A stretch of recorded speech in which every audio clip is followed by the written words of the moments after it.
The premiere episode of NBC's Reincarnated Will and Grace was essentially a 30-minute anti-Trump infomercial on Thursday night, and conservatives have taken notice. The first episode of Will and Grace in 11 years referred to First Lady Melania Trump as a hostage, portrayed Midwesterners as people who didn't eat vegetables until Michelle Obama came along, and featured Deborah Messing's character, Grace, complaining about the results of last year's presidential election. Grace has somehow landed a job redecorating the Oval Office because Trump has been pouting that his office is a real dump.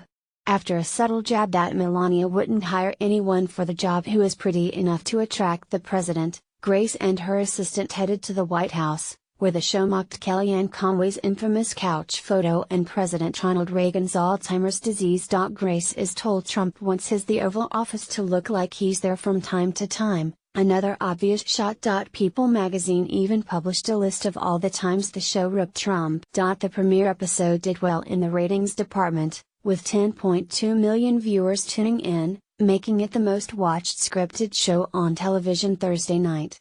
The Wrap's senior TV reporter Tony Maglio believes future ratings could depend on viewers who side with the show politically. Post-premiere, Will and Grace ratings should come back down to earth, and will soon settle into a pretty predictable range.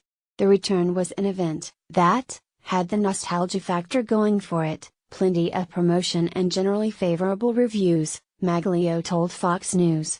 The show does have a few things working against it though. The younger half of the advertiser-coveted 18 to 49 demographic don't know or care at all about these characters, and a series that takes such a political stance is, by its very nature, divisive. Fox News senior vice president of marketing and entertainment contributor Michael Tamero was very excited for the return of Will and Grace but didn't stick with the episode for the entire 30 minutes.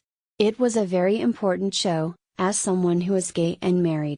It was a show that initially played a huge role in changing hearts and minds in this country and advancing LGBTQ issues, Tamero said.